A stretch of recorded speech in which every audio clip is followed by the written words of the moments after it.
Oh, what's this? What's this pretty small and like a looking thing? Is this a Canon rangefinder? A rangefinder for less than $200? In this economy? Wow. Much like you, I've also been very fascinated with the exclusive world of Leica. Maybe it's the design, maybe it's the history and the legacy behind the brand, and maybe also got to do with the fact that it's a status symbol. But I have some very good news for you. You don't need a Leica budget to try a rangefinder. If you're not familiar with this camera, this is the Canon L3 and it's a rangefinder. It was first produced in the 50s and I think it was supposed to be the economy version of the L-line. You can try lots of different lenses, just Google M39 lenses and you'll see Leica, Canon, and if you're looking for a budget option, you can look into Soviet lenses. I stole this camera from my boyfriend. He has a lot of stuff, so don't feel too bad for him. He had two lenses that I could choose from. He had a 35 and a 50. He said that 35 was the better one in terms of build and quality, and I think he definitely prefers that as he does lots of street photography, while I'm more of a 50 type of girl. Even for street photography or landscape, I took some very beautiful images with this lens and with this body, and the lens was around £20, so you can definitely find lots of options for a very good price.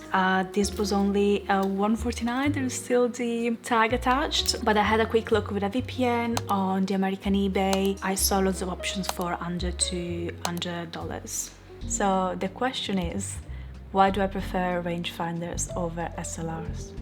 Well, there are a few reasons. When it comes to rangefinder specific features, it doesn't have an internal mirror, which means that's going to be more compact and quiet, which makes a very good camera for street photography. The downside to this is the limited shutter speed. In this camera, it only goes up to 500, which means that if you're shooting on a sunny day, you won't be able to control the aperture as much as you would like to.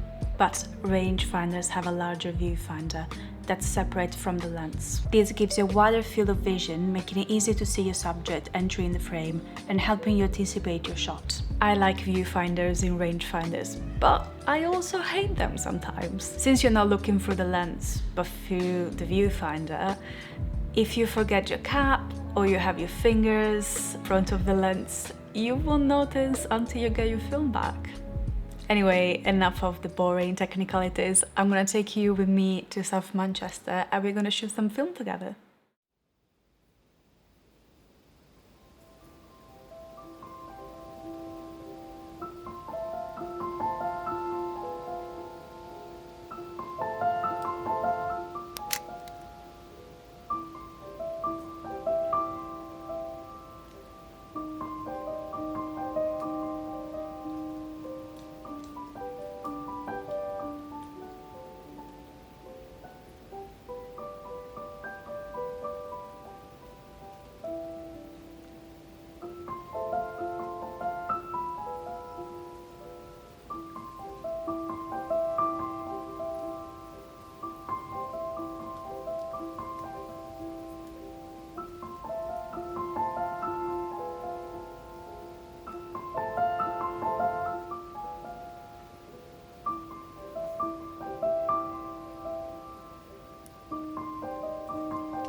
So before saying goodbye, I wanted to share some final thoughts on this camera. Is it a good camera for beginners? Actually, yeah. It has an accessible price considering the current market. And as you know, I'd really recommend spending a lot of money on your first camera.